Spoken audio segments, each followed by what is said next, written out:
So when I got to Pennsylvania, I've worked in concerts and music venues and large-scale events, net insurance policies. I worked for private investigator.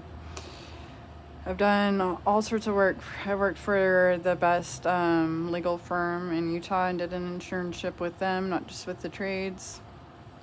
So I covered aspects of law, legal research,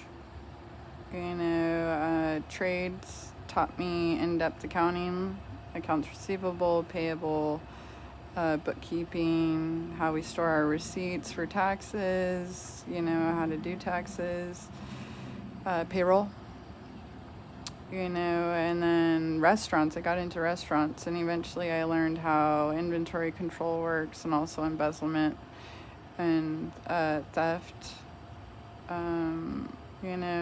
I learned de-escalations through it all, whether it was in a concert or it was, in a bar when I was trying to get my way through school. Because by the time I was 21, I was managing, one of the best nightclubs in town. I was a dancer. I was a professional dancer, not a stripper. Maybe kind of sometimes. And even if I did, a lot of us get through school however we have to. Still had a full-time job. I was still PI certified. I was still did an internship with high net insurance policies. I was still fighting sex trafficking. I was still fighting my way to get an education. I was still driving without a license because I've lived somewhere where you were allowed to drive when you were 14.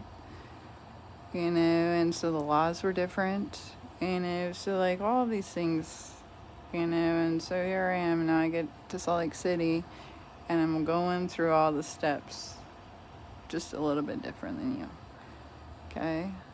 I was an ASL learner. When I learned English, I learned with sign language. I grew up with the military around me. I'm going to speak highly of the people who were with me. But I have seen some corruption inside the military. I can also say you don't want to corrupt inside the military because they will fucking kill you. So like, I will never turn my back on you. I am an advocate for vets and for their families and for the military and for their trainings. I think you need to be really smart. You have Olympian capabilities. You're like little ninjas, and they can't outrun these bullets. So I do have a sense of nationalism and pride